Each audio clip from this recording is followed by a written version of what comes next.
folks, it seems like people are trickling in. We were getting our participants up. Welcome this evening. My name is Jen Hassel. I will just talk here for a couple minutes while everyone is able to get their sound going and get logged in. Myself and Olivia Olson from the Troy Public Library are hosting this presentation this evening, and you'll also see Lindsay Gardner from Michigan State University Extension on the screen for a minute, and she will be actually leading the discussion in the presentation tonight. But get on in and get comfortable. We're going to let people get logged in. We had quite a large number of people register. Olivia, how many was it? 85? Something like that. So we're going to give folks a few minutes to get going. Right now, the chat is, just so you know, the chat's disabled. This is just going to be a webinar format. So you won't be able to chat. You'll be able to see things that Lindsay or myself or Olivia put up in the chat, and there'll be some interactive bits throughout Lindsay's presentation.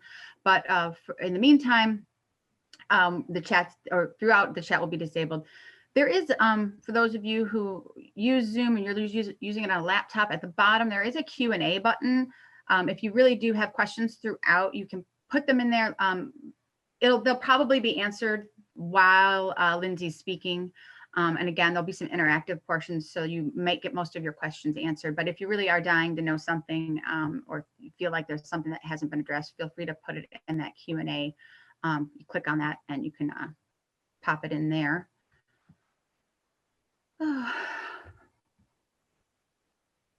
Hope everyone's having a good evening. I know the weather was a little chilly tonight. Olivia, oh, not Olivia, Lindsay, if you feel, well, I should say, Olivia, if you feel like we've got enough people, I see that we've kind of stopped at 18. That seems like kind of a low number. But I don't want to take up too much of anyone's night. So when you feel like we've got enough folks, give me a thumbs up and I'll.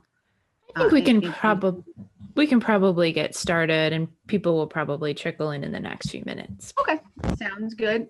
So for those of you who've joined us so far, again, my name is Jen Hassel. I'm a librarian at the Farmington Community Library. You also see Olivia Olson from the Troy Public Library. And we collaborated together to work with Lindsay Gardner. She's above for me. I don't know where she is for you guys, from Michigan State University Extension, to talk about their program, Communicating Through Conflict. And I'm going to give you guys a little intro, a little information on Lindsay, and then I'm going to turn it over to her and she can get us going. So Lindsay Gardner is an educator with Michigan State University Extension, specializing in leadership and community engagement. She has a Bachelor's of Science in Human and Organizational Development and a Master of Education in Community Development from Vanderbilt University. I thought this was fascinating, Lindsay. Lindsay is certified in the Thomas Kilmann Conflict Mode Instrument, which I had never heard of before today, so very cool. Facilitation methods, and has completed advanced training in conflict management. She's born and raised in Southeast Michigan. Lindsay is a former community organizer and passionate about serving her community and bringing people together. And with that, I will turn things over to Lindsay. Okay, thanks so much, Jen, and thanks, Olivia, too, for having me this evening. It's great to be joining you and everybody else who's behind the screen that I can't see. I'm looking forward to getting to know you all a little bit and sharing some new content with you tonight. So as Jen said, my name's Lindsay Gardner. I'm an educator with MSU Extension. I first want to share a little bit about our organization before I get started. MSU Extension is a part of the university, so go green to anyone out there who's a Spartan, but our staff is spread out all over the state of Michigan. Our mission is to help people like you, right in the community where you are, improve your lives by bringing knowledge and resources from the university to your homes, communities, and businesses. You may have heard of our 4-H programs for youth, our agriculture agents out with farmers in the fields, but there's 865 people just like me ready to support you on a variety of topics: nutrition, budgeting, planning and zoning, you name it. We have tons and tons of programs. So if you like this program tonight, I encourage you to check out our website, canr.msu.edu, to learn more about other programs that we offer for people of all ages and all interests. So go ahead and check out our website, and I hope if you haven't heard of MSU Extension, that you'll get connected to us in the future. So as a statewide organization, we are committed to serving people in every community across the state. So before we dive into the content tonight, I'm asking that you as a participant, please take a moment and complete our program participant form. Olivia is going to put it in the chat for you. By answering just 5 short questions about yourself, you can help us get a snapshot of who we reach in trainings just like this. This form's completely voluntary, it's completely anonymous, but we do appreciate your participation so we can make sure that we are serving people all over the state of Michigan. So while you're doing that, answering those 5 little questions about yourself, I'm going to tell you about our exciting new online course that just launched last week. So before the pandemic, and this is me stalling a little bit while you do your form, but I'm going to give you some background. Before the pandemic, MSU Extension offered a half-day in-person, pretty intensive, comprehensive training on conflict. Communicating through conflict is what we called it. And it was mostly for organizations, community groups, and we would come in and do this live in-person training. Well, pandemic. Over the summer, we worked really hard to adapt our content to be accessible to anybody, anywhere. You can get a certificate kind of at your own pace on your own time from right there on your couch at home. We realized we could reach more people this way and still meet the needs of our participants. So we have now available on our website an interactive online course, and it takes about 2 hours to complete. And you can choose as you're doing the course if you'd like to focus more on personal situations like home conflict, doing the dishes, that kind of thing, or professional work situations, or both. Maybe you want to get examples and practice with both types of settings. So in the course, you'll learn in depth about different conflict styles. Jen mentioned I'm certified in the TKI conflict modes. We take some information from that program, and that's part of the course. You learn about what's causing conflict and then some methods about resolving conflict effectively. Once you complete the course, you will receive a certificate of completion from MSU Extension. So if you're looking for a professional development opportunity, that's something that you can share for continuing education hours from Michigan State University. So pretty neat that you are able to, again, get that from the university right there at home. So we have this course, but we also realized during the pandemic that people are facing a lot of new intense situations around social distancing policies like wearing masks. People want to know, how can we apply these principles in our current reality, our situation right now? So we decided to put together a course about dealing with conflict when you're under a mask and you're under a lot of stress.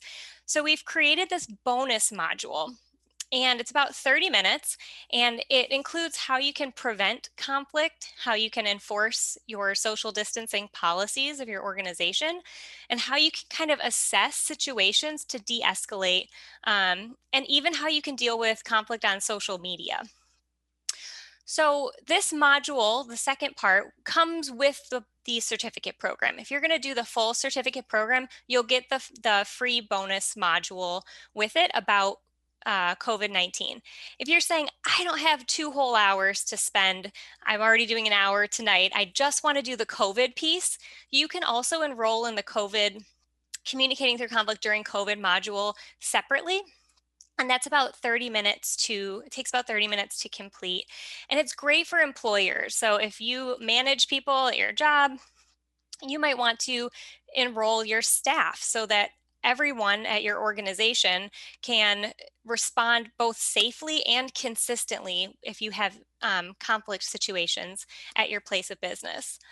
So again, it takes about 30 minutes to complete. And at the end of that short module, the 30-minute module, you get a little downloadable badge. And that's something that you can add to your LinkedIn. You can print it and display it at your place of business. Or I put it at the bottom of my email signature just to say, hey, we've done some training around this, and we know that it's important. So that's an overview of the 2 courses that we offer and what you get by signing up and going through the courses. So you might be wondering, okay, but how do I get to them? How do I sign up? Maybe you're already in. I haven't even told you the content yet, and you're already excited and you want to know how. So I'm going to walk you through how you can enroll in these courses, and then we'll get into the content for the evening. So the first thing that you're going to want to do is go to our website, which is www.canr.msu.edu/conflict. And you'll see in the middle of the screen on our website, there's a button called Classes. And when you click on Classes, it'll take you to a page that shows both options. Then you'll choose, do I just want the short 30-minute course, or would I rather do the full certificate program? You'll decide which one and you'll click on it there, and it'll take you to a page to go ahead and enroll and put your information. And if you are trying to enroll a group of people, maybe it's your staff at work or perhaps your extended family, who knows? There are opportunities for group enrollment as well. So you can take the course together, well, separately in your homes, but at the same time, and have some great conversations at a future family dinner or staff meeting. So that's how you can take the course, and we'll make sure that you have the links at the beginning and end of the program to find your way to enroll, because I highly encourage you to take the full course. Tonight's just going to be a bit of a taste.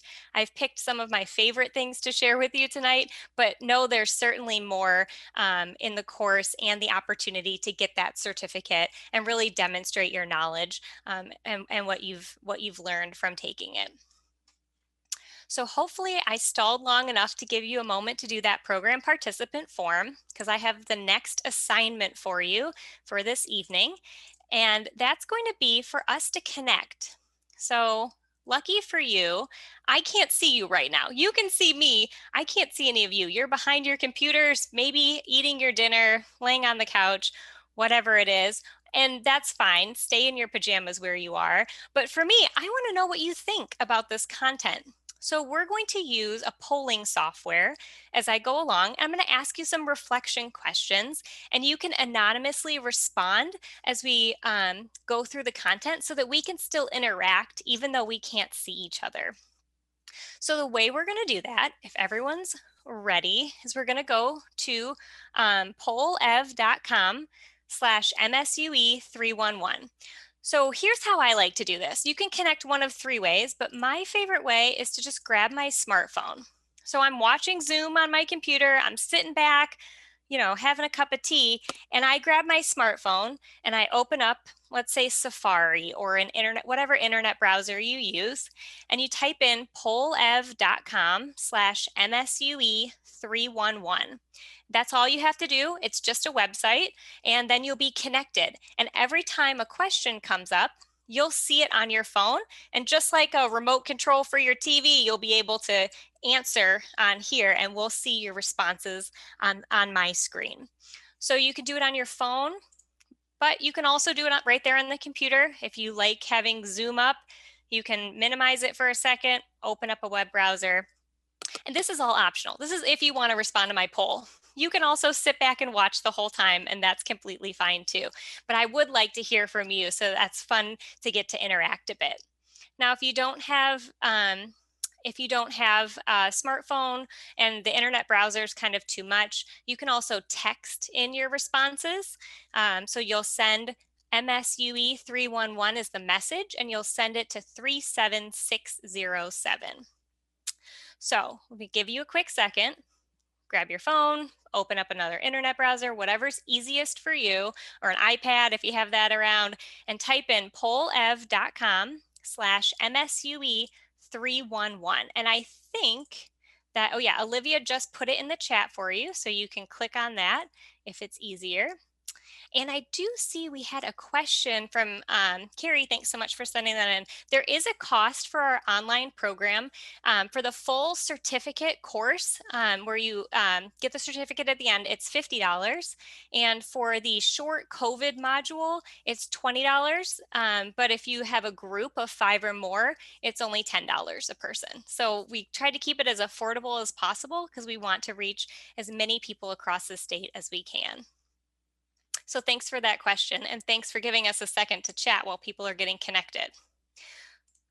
So let's find out how many people got connected to Poll Everywhere. I'm going to go and open up the first poll. Oh, some of you are already doing it. Okay, so we got a few people in there. So the first poll question, I'd love to know from you, what's one word that comes to mind when you think of conflict? And we'll make a kind of a visual display here. Getting a lot of different words, seeing uncomfortable, stress is a big one. A lot of people are saying stress, fight, argument, anger, struggle, chaos, frustration, uncomfortable, disagreement, arguing. Okay, those all sound pretty negative. No one said fun. No one said exciting. Well, maybe we'll change our perspective a little bit throughout the program tonight. All right, I'm going to open up the next question. Oh, frustrations pulling ahead. Discomfort, anxiety, disagreement. All right, well, keep thinking on that. I'm going to open up the next question and you can jump in at any time, answer as many as you feel like. Which emoji best represents you during conflict? Which one resonates with you of how you're feeling during conflict? If you're on your phone, you can kind of scroll down and see which one works best for you. Looks like we have one cool person, a few thoughtful people, someone scared, someone's worried, sad, someone cries. We've got a crier in the group.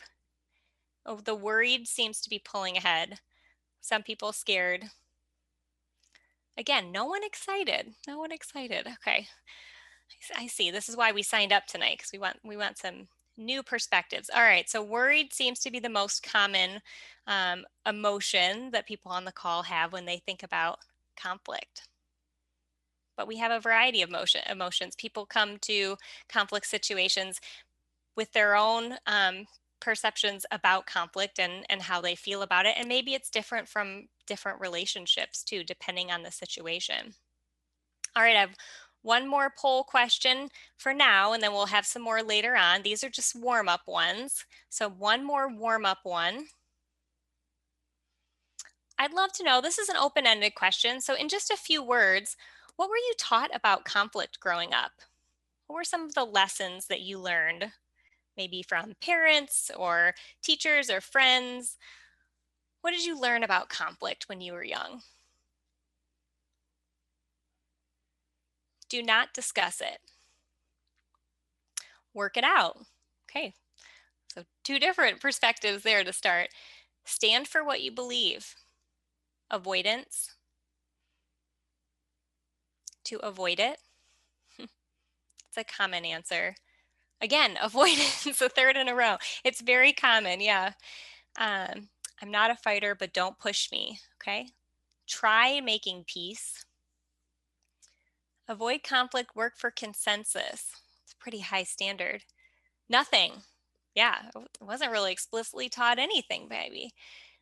Try to avoid it at all costs. Okay, so I'm seeing a theme of avoidance coming up.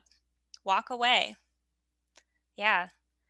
So if we do avoid or walk away, we might miss an opportunity to connect with someone, to resolve a deep-seated issue, to build or strengthen a relationship. You know, sometimes when you go through something with someone or you have a hard conversation that you kind of make it to the other end with them, you can actually grow closer together.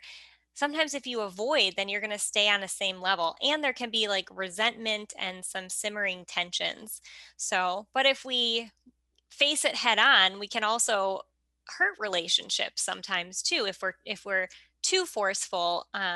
So it's really learning about a balance and trying to keep in mind some skills that can help you enter into conflict effectively and maintain that relationship. So thanks for your responses. That was a great start. Just remember that we all have our own perspectives and experiences coming into this that we need to build on. We didn't learn all bad things about conflict. We learned some great things too. So we want to take those and build on them, but maybe also let go of some things that, hey, it's not always working for us now. All right, so thanks again for your responses on the poll. We'll come back to that in a little bit. So just, you can put your phone down or minimize that for now, but we'll come back to it in a little while. I'm going to talk now for a little bit about conflict, and then we'll jump into the skills that we're going to teach tonight. So thanks again for participating, and keep that handy. So one of the main topics that we teach in the online course is just about the nature of conflict. Conflict is complex because so are humans. We are complex beings. So it's good to remember that conflict's not necessarily good or bad, but it's just a part of nature. It's a part of our everyday lives, and it's been a part of our lives, our whole lives. It's something that we just need to learn how to work through. So the key is to not try and eliminate all conflict, but to learn how to connect with others when you disagree so that we can all grow and learn. So there's two common mistakes that people make when in conflict. One is to focus on trying to change the other person, and two is assuming you know what's going on inside their brain. So the best way to approach conflict is to remember that the only person you are able to change is yourself, and to focus on your own responses and how you are showing up in the situation. You want to show up with your best self and your integrity, no matter what, in any kind of conflict situation. And to acknowledge there's a lot of things going on in conflict. It's very rarely ever about one little thing. There's usually a lot of root causes that you have the opportunity to drill down and really understand about yourself and about the situation. So for tonight, I want to make the point that there is no simple solution here. I'm not going to give you the silver bullet. I just want you to try some new techniques that are going to help you gain a greater understanding of yourself and those root causes, because that's going to have a greater long-term impact on you and the relationship. So try and keep a self-focus as we go along tonight. It's very typical when I get to the end of my training, somebody pulls me aside and says, if only my, you name it, sister, father, boss, anybody would take this course, my life would be so much better. So I've had to add this disclaimer to say, this course is about you. And that takes a minute to sink in. So try and keep a self-focus as we go along. Now, I also want to acknowledge the very exceptional circumstances that we find ourselves in here in a global pandemic. We are dealing with layers of uncertainty, fear, lots of stress that's straining on us and our relationships. So we're not only managing our own needs and anxieties, but we're trying to navigate living with people, working with people 24/7 for many of us in our homes, dealing with people with significant needs and stress and health issues, and that can really take a toll. So managing these relationships and conflict is not just business as usual right now. We've been teaching this class for years, and we want to acknowledge that everyone is under a lot of stress. So if you want to work to manage conflict, know that it might require some extra energy and extra understanding right now. So be kind to yourselves. Don't give up if it doesn't work the first time you try these tips. Keep trying, even if it doesn't resolve immediately, and just be patient and just step back for a second and recognize the situation that we're all in, that there's more going on than just what meets the eye. So again, tonight, we're going to focus on a self-awareness, looking inward at your role in interpersonal conflict. It might not be reasonable to always expect 50-50. You're only going to come halfway. They might not come the other halfway. So try some techniques, try these tips on, stretch yourself to try and grow a little bit, and try something maybe you haven't before. So that's my, let's remember the situation we're all in and remember the nature of conflict, because the top tips I'm going to give you are not just a cure-all. So I will still give you the top tips, but don't expect it to work perfectly in every situation every single time. It might work for some, and some other tips might work better in others.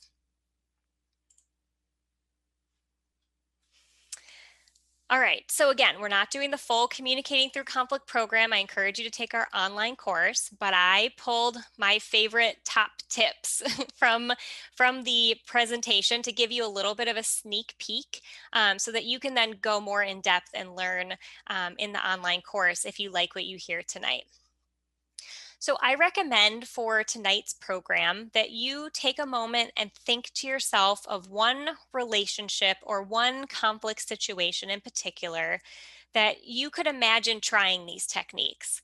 So what bubbles up for you first when you're thinking about communicating through conflict? Where might you need some work in a particular dynamic? It really helps if you can think of that and kind of envision it as we go along, because then you can reflect on how you might use it personally. Well, what might happen if I did this? What might go? How might that go? So try and think of a person, bring them to your mind or a situation that you're having, and keep that top of mind as we go along through these top tips. Okay, this is an overview of the model in the online course when we're dealing with conflict. We are going to go through these steps or tips called PALS. Pause, ask, affirm, listen, and then speak. So you can remember that. This is my funny way of remembering it, but you want to stay pals with the other person. So we do keep it pals because that sounds better than slap. We don't condone violence of any sort, but it doesn't mean you have to go in that order. These are just 4 techniques that you might use interchangeably. You might pause and listen and then ask and then speak and then listen again. It's not necessarily in this order, but we put it in this order because pals is a little easier to remember. So let's dive in and talk about each of these 4 concepts here. And that what just came up on the screen is a handout that you get as part of the course, a quick 1-pager to keep handy, so you can refer to it when you're in a conflict situation and be reminded of the different PALs. All right, so here we go. We're starting with pause. Pause is how to stop or slow down the conversation. A pause is extremely important because it gives you time to respond instead of react. So oftentimes tensions can run very high in conflict. Maybe you say something that you regret before you even realize you've said it. Or stress can come out completely sideways and cause conflict unintentionally. Maybe you're watching the news and you're hearing about COVID exposure sites in your area and you're your heart's starting to race, you're starting to get worked up, and your partner comes in the room and says, "Hey, did you go to the grocery store today?" And you say, "So what if I did? How was I supposed to know?" And they're like, "Whoa, I just wanted to know what was for dinner." You might not even realize conflict might happen because of something completely different. And, there you are arguing about dinner when really it's what was happening with you in that moment is thinking about these exposure sites. So pausing helps you to kind of take a moment and just regain that self-control and to show up in the conversation with your very best self. It helps you in the middle of a heated argument as well. So maybe you've been already talking for 20 minutes about something and you just are getting so frustrated, you feel it in your body. Taking a pause can help you focus on what you're talking about instead of the emotions that are building and building as you're going along. So it keeps you from panicking. So try and pause and slow things down, so that you can keep in your best self during the conversation. Conflict doesn't automatically mean urgent necessity. Just because there's emotion involved doesn't mean it has to be solved right here and now. We're going to stay up all night talking about this until we get it resolved. It's okay to take a pause and to take time because that can have tremendous advantage in the conversation for both people. Okay, so what does this look like in practice? In our online course, we teach a continuum of 4 main ways to slow down or stop a conversation. So here are a few examples for you of pausing in conflict. The first is checking in with yourself and breathing. In the online course, you will learn how to recognize physiological responses to stress situations that are unique to you, and how you can recognize those in your body to slow yourself down when you've kind of reached that tipping point from a conversation to a fight. So we'll show you in the online course numerous research studies, and we'll talk through the brain biology behind why breathing is the best way to mitigate that escalation and fight or flight. So you'll learn all about that and the research behind it in the online course. The second option for a pause is taking notes. So let's say, for example, a coworker calls you and they're frantic or angry with you about something. You can simply say, "Sounds like this is really important. Give me a second. I want to make note of this feedback." When you start writing, it takes longer than it does to talk, and it keeps you focused on listening because you're trying to write down what they're saying. You don't have to respond in the moment. Just because someone comes to you urgently, you doesn't mean you can't say, "Hey, thanks so much for sharing this with me. I want to take some time to think about this and get back to you. I'm really glad you brought it up." Acknowledge it, but you can still say, "Give me a second to think about it." On a similar note, you also have the option to reschedule. If tensions are rising at your house, maybe between you and your partner and your kids, you could call for a family timeout. You could go take a walk, a shower, get a glass of water, and say, "Hey, let's meet up again as a family in about an hour. Let's all just take a quick break." Just let things settle for a second before you get back to talking about it. And on the farthest end of the spectrum, we have the avoid end, the end the interaction for your own safety. If you're in an unsafe situation, you are not required to engage. The PALS model, what we're teaching in the online course, it's really for situations where you are trying to maintain the relationship. It's not for abusive situations or dangerous situations. But avoiding doesn't have to be that extreme necessarily. It can also be about setting boundaries, such as maybe you need to put a sign on your door that says, "Oh, we're not having visitors at this time." Or, "Please call us," instead of ringing the doorbell. Or maybe it means unfollowing people on Facebook because it's getting to the point of being too much for you. Or maybe if you're like me and you're on Zoom all day, every day like this for work, maybe it's signing off if something's just too much and it's becoming detrimental to you. You can always say, "Bad internet connection, gotta go," if you need to, and that is important sometimes to take care of what you need in the moment. So those are 4 examples of ways that you can pause depending on the situation. It can be as simple as taking a deep breath to all the way to ending a interaction for your own safety. So be thinking about those and what stood out to you. And we're going to have a poll in just a second. But I do want to give you that breathing technique real quick. So I asked Jen and Olivia if they'd turn on their cameras for this moment, so it's not just me doing it. They were going to do it with me. Okay, there they are. Wonderful. So I want to show you this quick tip. It's a breathing technique that can really help you in any kind of conflict situation to get back from your heart back to your head a little bit by just slowing down your breath. 90% of us are using less than half our breathing capacity, and we need that oxygen to be able to stay focused in conflict. So I'm going to walk us through a quick exercise. Jen and Olivia are going to do it with me tonight, but if you do it too on the other side of the screen, I promise it'll be a real gift to yourself. So we're going to start by emptying all the air in our lungs. Start empty, and then you're going to breathe in for 4. 1, 2, 3, 4. Hold. 2, 3, 4. Breathe out. 2, 3, 4. Hold empty. 2, 3, 4. Breathe in, 2, 3, 4. Hold, 2, 3, 4. Breathe out, 2, 3, 4. Hold empty, 2, 3, 4. Best gift you gave yourself all day.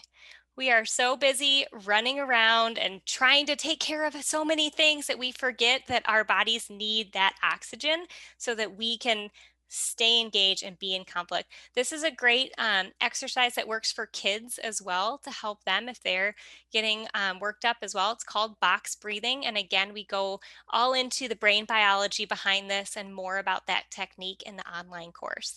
So if you feel yourself getting worked up and you know you need to calm down, you can still be in the middle of the interaction and start to yourself thinking, okay, 1, 2, 3, 4, hold, 2, and it just slows everything down. Okay, thanks for doing that with me, you guys. It wasn't just me. Okay, great. And hopefully some of you at home were able to try it out too and to take a minute to give yourself that little boost of energy.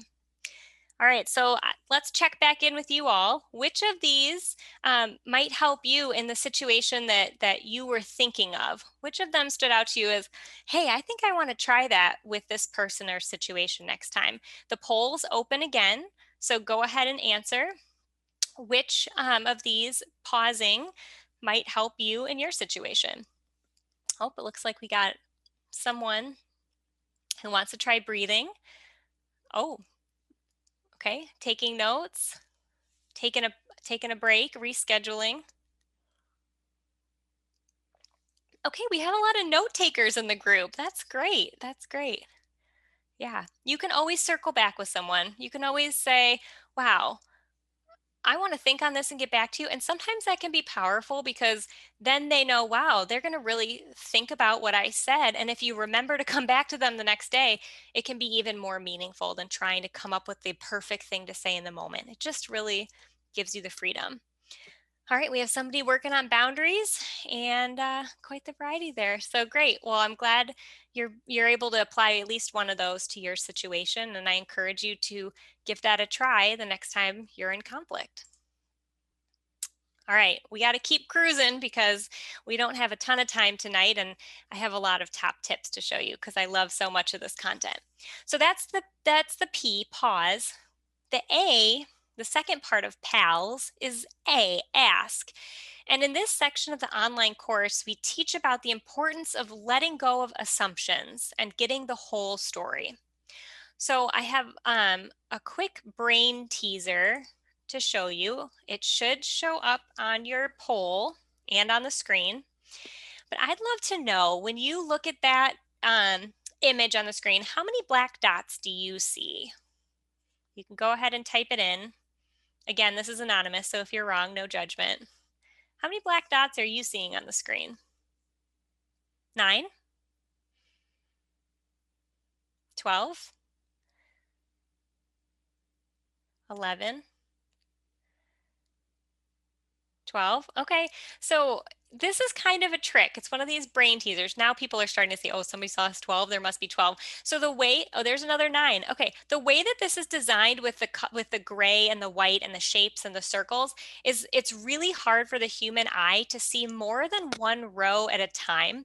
When I look at this image, it actually kind of looks like it's sparkling, that some dots are showing up and then they're disappearing and then they're looking over there. Your brain is only able to compute one line at a time. And then when you look at the next line, the other one disappears. So you might be able to count them all up, but it's really hard to see all 12 at once. There are 4 on 3 different lines, but it's really, really hard to see. So just this demonstrates just the limitations of our brain to take in all information.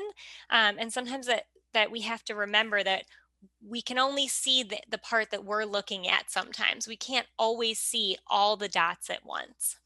All right, I have one more just for all you brain teasers out there if you like this. How about this time? What colors do you see? You can list them. What colors are you seeing in this image? Now you're all worried I'm tricking you again. No one wants to respond. All right, pink, green, and blue. Anybody else? Green, pink, blue, orange. Okay. green, pink, red, purple. All right, we're seeing lots of colors now. Lime, pink, purple, blue. What if I told you that there's not green and blue, there's only teal? Would that be kind of mind-blowing? There's not, and I meant to zoom in on this for you. I forgot to add the picture here. But the way that this image is designed, and you can Google this later if you want to learn about this research study, there is no green and blue. It's a teal color that when it's placed next to either the orange or the pink, it appears to the human eye as green or blue, but really it's the same exact color. So again, another example of even when we are pretty confident that we're seeing green and blue, it doesn't mean that that's accurate. There might be more to the story that we need to figure out. Okay, and we did get a comment that someone does not accurately perceive colors, and thanks for sharing that. I appreciate you giving us that feedback about this activity so we can take that into consideration next time we do it. Okay, so that was just to trick you mostly, but let's talk about this. Let's talk about how we can see the whole picture and get the whole story. In the online course, we teach about the ladder of inference. And this explains how we can come up with completely different conclusion. I see 9, I see 12, I see green, I see pink, based on the same exact image. So basically what happens in your brain is each person has their own little ladder. And we are climbing up and down that ladder as we're processing information. So here's how it works, and I'm going to give you an example as I go along.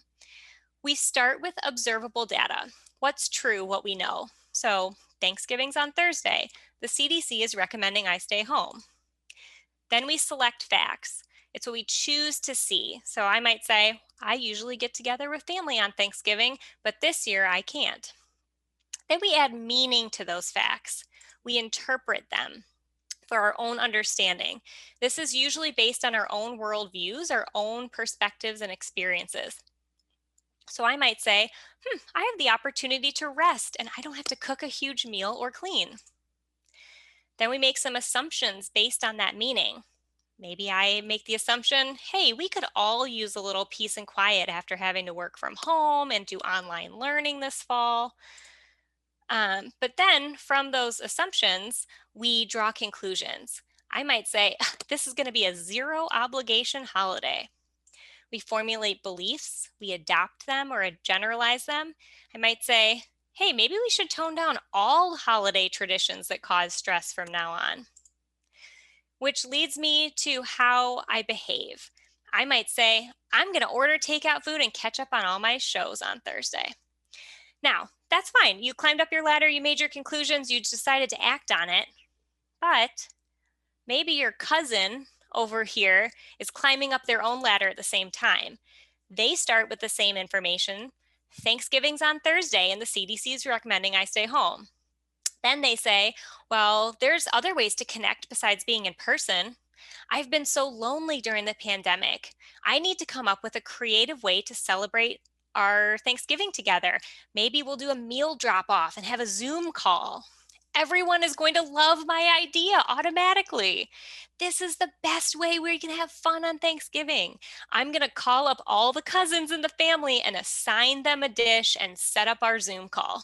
So we both started with the same information, but based on how we've been experiencing and our needs and our ideas and the meaning that we make, we can end up in totally different places. And these two cousins might have some conflict about that. One person wants one thing and one person has another. So what we need to do is work to climb back down the ladder, gather more data and facts to understand the whole story. All right, so these top tips for the A is to keep things in perspective. There's always more to the story, even when we're really confident in the answer. Green, blue. It doesn't mean it's right. So we have to ask questions, we have to get the facts, and learn from the other person's perspective.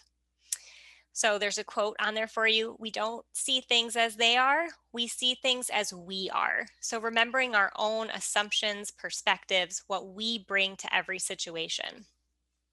And then remember that ladder of inference. When you're in conflict, how can you walk yourself back down and remember that other people are climbing up and down their ladders at the same time? So just having that frame of reference can really help.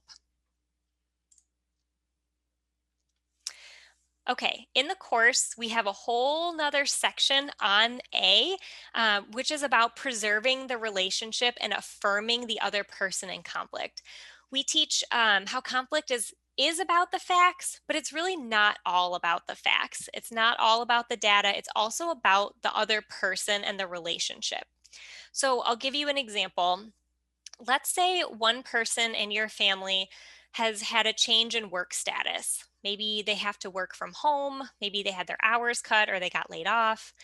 The content seems simple. Should I file for unemployment? Yes or no? You know, just this is the fact. I am now working from home. I have to figure this out. But on the hard side of things, the person may wonder, do I matter? Can I still contribute to my family? What do you think of me now? What is this going to be like?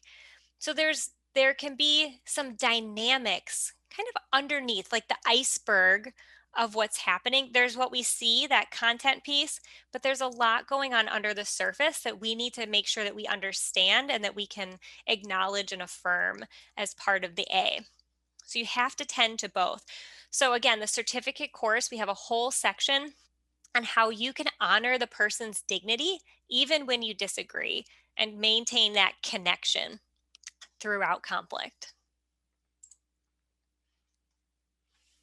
All right, we're moving on to listening. We're more than halfway through here, and I know we only have 15 minutes left. Don't worry, we'll get there in time. So the goal with listening is to demonstrate that the other person has been heard. It's not necessarily that you agree with them, it's that you've heard them. So when we do this training, I usually ask the audience, how many of you would say you're a good listener?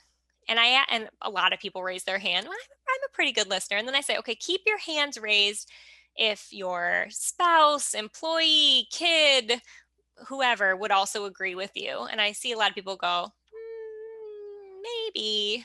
There'll usually be one or two that keep their hands up.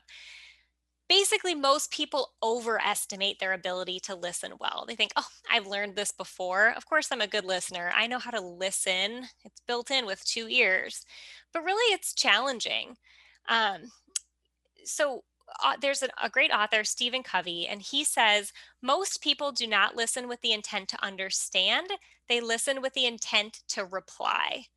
We get stuck in debate mode. You're not really listening to the other person because you're so busy trying to come up with the perfect comeback. What can I say to get back at this person before they've even finished what they're saying? You turn on any sitcom, any news station, and you'll see that boom, boom, boom, boom, back and forth, back and forth. No one's really listening. Everyone's just talking at each other. So our online course teaches you how to truly listen to understand. We call it deep and generous listening. So tonight I'm going to share one listening technique that you can try at home. It's called paraphrasing, and here's how it goes. First is that you allow them to speak. Go ahead, tell me what you have to say. I'd love to hear. Let them talk. And then here's an important part of it. When they stop talking, give it a good pause. And as soon as you're ready to talk again, wait a little bit longer. Like awkward silence for a minute, give it 2 or 3 seconds. A lot of times they'll say something else. They'll squeeze what they really wanted to say because, oh, they're actually listening to me. If you've made the pause and they're like, yeah, that's what I have to say, then you paraphrase and you start with, so you're concerned about whatever it is, or it's important to you that, or maybe on one hand this, but on the other hand, you're deciding between. So you're just reflecting back what you heard and then another pause. Because then they get to like, no, that's not what I meant to say. And that might be helping them process themselves, or it might be communicating to you, well, let me try again. The beautiful thing is this is on a loop and you're never wrong because you're just honing in on making sure you understand and helping them clarify their own thoughts too. So those pauses are really key in here. And then just try some some of those phrases. You'll notice that none of them start with "I heard you say," because it's not about you. You're just reflecting back what you've heard the other person say. It's important to you that. And then let them respond. Give them the space to process their own thoughts and feelings about things. Okay, so I'd love to know in your own life, because I want you to have homework, who might you try this paraphrasing technique with? Was it spouse, partner, roommate, parent, grandparent, coworker, boss? Who's someone in the next week that you can try this with? Like, give it a real try. See how it goes. I bet these people will say to you, "What do you want?" Because it's so rare that someone listens to us with that much intention and compassion and kindness. So I'm seeing disgruntled customer, spouse, daughter, sister, hubby. Yeah, yeah. Disgruntled customer is it's a really great technique, because sometimes people really just want to be heard more than they want you to solve their problem, and they might be fine with that. They just needed to get it out, and there's a space to do it. Okay, supervisor, customer, mother, uncle. Hopefully this is giving you some ideas of some other people you can try it with as well if you were having trouble thinking of someone. Okay, give it a try. I promise they will say, "What's up? Why are you really listening to me?" Because it's so rare. It's really a gift. Okay, we're in the last little bit here. We're finally on the PALS, the speak, the S. This is the last of the tips for the evening, but you'll notice it came last because it really takes the work is the preparation to speak. You don't want to jump to this. You don't want to, this isn't a course in how to do the perfect debate, how to say the perfect thing. It's about how to have your own understanding of yourself and how to slow things down to stay in connection. So it's not the perfect rebuttal, but it's how do you engage throughout and prepare yourself when you are ready to speak and share your side and your position and your feelings. Now, there are some better ways to do that than others, not jumping in with some condescending or parental tone or "you should do this" or "you should do that." There is a formula, great formula that we have in the online course that helps you put together your message so it's more likely to be received positively. And again, you can stay in that connection. So in the online course, what we teach, there's a whole formula for how you can give someone difficult feedback. So maybe your partner didn't do the dishes like they said they would, or you're in like a bandwidth battle with your kids over the internet. In the online course, you'll learn a formula for framing your message by stating the facts, expressing importance, and then how to brainstorm together so it feels like problem solving instead of blame. That's in the online course. Tonight, I'm going to give you a couple of tips for when someone comes to you with a complaint. So this is when somebody comes to you and they're very upset with you about something, and your tendency might be to get defensive. "No way, I didn't do anything wrong." This formula is going to be a much better way to receive that feedback and stay in connection. So the first part is to apologize. It's very countercultural. It takes a ton of courage. I don't know anybody who's raised their hand and say they love apologizing, but it can be completely disarming in conflict as long as it's authentic, simple, and an I statement. I'm sorry, I'm sorry I wasn't patient. I'm sorry I misunderstood you earlier. I'm sorry I lost my temper. You cannot say if or but. So if you say something like, "I'm sorry if I may have possibly at some point might have done this," that doesn't work. Or, "I'm sorry, but this is your fault." Doesn't work, automatically disqualified. That's going to increase the tensions. "I'm sorry, and you have to be authentic. Even if it's small, if you lead with that, it shows some humility and gives the other person the opportunity to say like, "Oh, they heard me." Okay, they can own their stuff, and maybe invites them to own their stuff too. So that's apologizing. You can start with that, but you also might need to set your own boundary. So here's a formula on the screen for how you can set a boundary in a positive way with a person when you're in conflict. You start by acknowledging the importance of the request. Don't say, I know this is important to you, because that makes them feel like, oh, this is your thing, not mine. Just say, hey, I understand that this is important. And then you say what you will or will not do or what you need. You make the statement, very simple, not a ton of excuses. The less is more here. And then you could give them another alternative option to try. The key is keep it simple, honest, and clear. And that's how you can frame your message when somebody comes to you and you're upset. And what do you say? What do you do? And again, there's a ton more in the online course of how you can frame the message, how you can make sure that your tone isn't coming off how you don't want it to come off in these situations. Okay, so it's 7:56.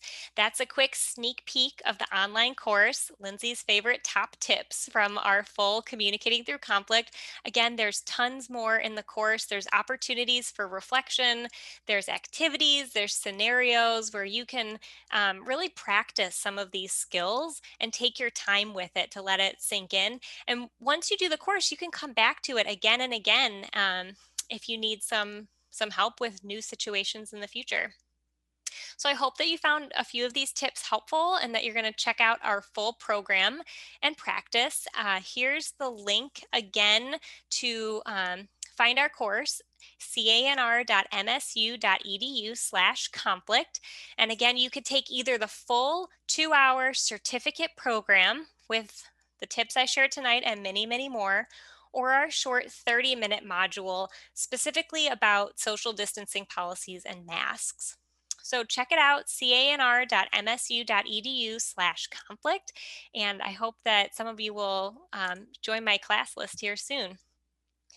So my last poll for the evening before you sign off, before you exit out, I'd love to know what's a one-word takeaway from today's session? What's sticking out to you, that something we talked about or a word that resonated with you that's going to help you remember tonight's program? Okay, strategies, listen, pause, valuable, pause, breathe.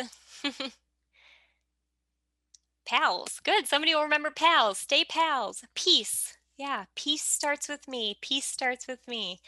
All right, a lot of people like that pause. It's a good one because it's very easy. And if you can only do one of these tips tonight, that's one that you can keep in mind. How do I slow this down right now? How do I slow myself down right now? Listen, breathe, pals, pause. Love it. Responsibility, speak. All right, so it looks like many of us are taking away different things from tonight's program. And I think if you take the online course, there'll be even more that might resonate with you and might work in your complex and different relationships that you're navigating. Okay, so I'm going to leave you with this for you to remember in conflict and in most things. That's a quote by Theodore Roosevelt. Nobody cares how much you know until they know how much you care. So thanks for showing how much you care tonight by showing up and being here to learn and to do better in relationship and to stick with it even when it's hard, even when there's conflict, to show that you do want to maintain relationships and do your best to grow and learn as a person. So we do have a short survey that we appreciate if you can take and let us know what you thought about tonight's program, how we can improve in the future. Olivia's putting it in the chat for you. It's just a few questions, but I'd love to know what stuck with you, what you liked, what you didn't. And I do read those and we use them to improve our programs in the future. So thank you so much for being here, for your time, for your energy, for your compassion, your responses, and I just wish you all the best and take care and be safe. Thanks so much, Lindsay. Do you have a minute if anyone has any Q&As? Yeah, absolutely. I'm happy to stay on if anyone would like to put those in the Q&A box and Okay. we can chat for a minute. We won't stay too long. We promised just an hour, but for those of you who joined maybe a little bit later, the chat feature is disabled, but at the bottom of your screen, there is a Q&A button. Someone found it at the beginning, so I know it's working. If anyone has any quick questions, we can get them to Lindsay or she can read them. I'm gonna do what Lindsay did earlier, stall for time for just a minute to also say thank you all so much for joining us. This is a really important subject all the time. I think everyone has a job or a friend or a coworker where it's difficult, and the more skills we have in our pocket, the better we do, but especially right now, this time of year, this pandemic. So it feels like it couldn't have been more perfect. Olivia, anything that you wanted to chime in and say, not to put you on the spot? I didn't want to talk over you though. No. I just wanted to say thank you and encourage everybody to check out the website there and to check out the classes. I actually just took one of the MSU Extension classes, not this one. I'm going to take this one, but I took another one. It was fabulous. It was so great. We could just take it from home, and it was full of great information. So I highly recommend it. There's a bunch of classes on there, isn't there? Tons and tons. Yeah, if you go to canr.msu.edu, you can find a class about just about anything. Bee pollinators. I mean, you name it. There's all kinds of nutrition and how to keep your kids busy when they're at home, and so lots and lots of resources, articles, classes, all kinds of things. Our main goal is to get this information out to as many people as possible. So check it out. And if you don't see something on there that you would like, let us know. We'll probably work on a training for you. I can put my email and see if it'll let me into the chat too. I'm also happy to take questions later if you have something you are thinking about and want to know more about, or have trouble accessing the course or the website in general. Feel free to send me an email, and I'm happy to talk with you offline about it. Did that go through to everybody, Olivia? I'd put it in the chat. Hopefully that worked. Okay. Yep. Great. That's my email. I don't see anyone popping up with any Q&As. So I think we can probably wrap this up. Thank you so much, Lindsay. My pleasure. Thanks for having me. Everybody take care and be safe. Okay. All right. Bye. All right. Bye-bye.